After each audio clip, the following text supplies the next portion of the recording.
Super Bowl halftime show. You had one job. And you're not off the hook either, Turning Point, not because of politics, but yeah, because of politics. You both forgot what a Super Bowl halftime show is actually supposed to be. It has one function, to give 100 million people from around the country the same 15-minute blast. It's not a statement, it's a spectacle designed to make everyone, regardless of who they are, feel like they just saw something awesome. It's supposed to be the capstone moment to the greatest American entertainment event of the year. Did either show capture people who weren't already fans? Did either show deliver an energy that didn't require pre-existing context? Could someone who hates the music still admit, hey, that was a great show? Both shows this year completely missed the mark, but they failed in opposite directions. Bad Bunny brought in his own massive fan base, but his actual performance, the singing, the staging, didn't work at scale. It was pandering to the already converted. Hey, we're Puerto Rican, we have sugarcane fields, whoop-de-doop.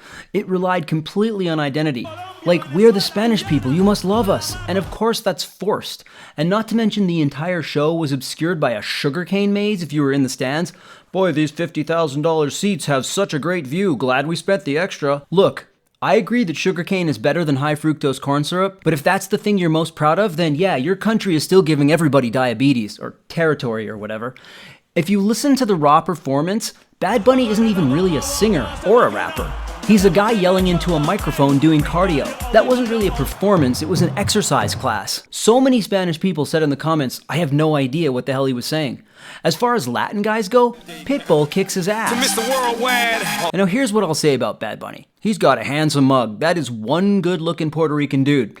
And I think a lot of his success rides on that, sex appeal. And the gratuitous body shaking and twerking from the dance crew, I mean, that's been going on for practically 2 decades now, and let's not kid ourselves, we know why these countries have high populations. Yesterday, there was a bunch of videos going around asking people their favorite Bad Bunny song. I don't know who that is. I never heard of Bad Bunny. I don't know who that is. 9 out of 10 people had no idea what any of his songs were. And now after watching that Super Bowl halftime show, those same 9 out of 10 people will have no idea what any of his songs are. Where are the hooks? Where are the singable melodies? Where are the choruses?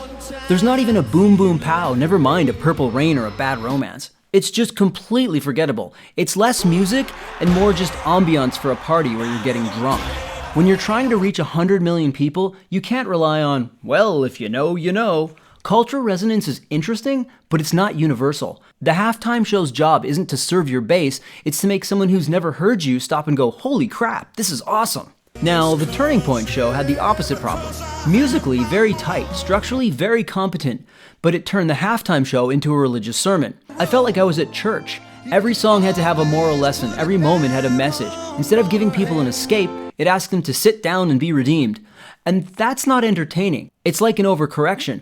They're literally trying to show the other side, hey, we're not the savages, we're the God-fearing people. The opening with the distorted Star-Spangled Banner, one Les Paul plugged into an overdriven amp, it screams American. It screams like, hey man, this is the real way. And it's virtue signaling. It immediately read as preachy. And then Brantley Gilbert. He is so like a cliche of what a redneck American is quote-unquote supposed to be. I got the stubble tattoos and a biker jacket. I'm a tough redneck American country boy.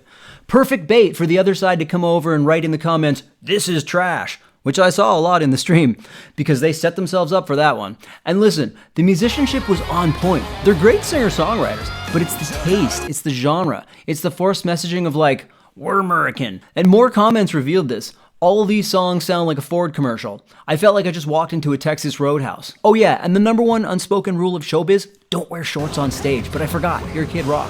If you want the ultimate slice of American cheese, like actual American cheese made with polyunsaturated seed oils in musical form, it's Kid Rock.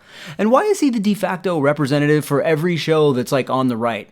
He's like Trump's in-house band. Trump presses a button in the Oval Office and out of the side of the wall comes the Kid Rock band and does a little ditty.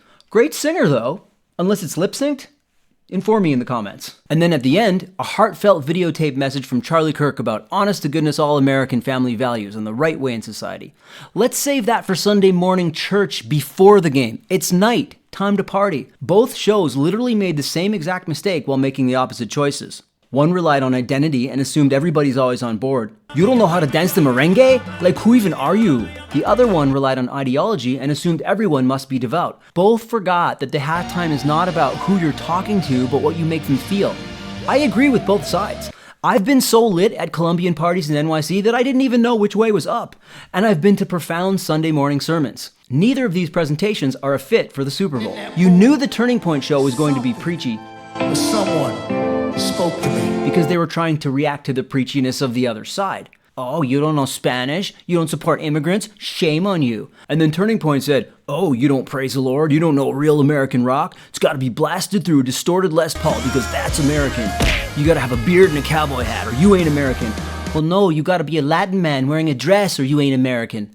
To be honest, I'm kind of disappointed he didn't wear a dress. That would have been a lot more fun. Halftime isn't a message or a specific subculture. It's an entertaining, high-quality music show with grand spectacle. The second you confuse those two, you've lost the room.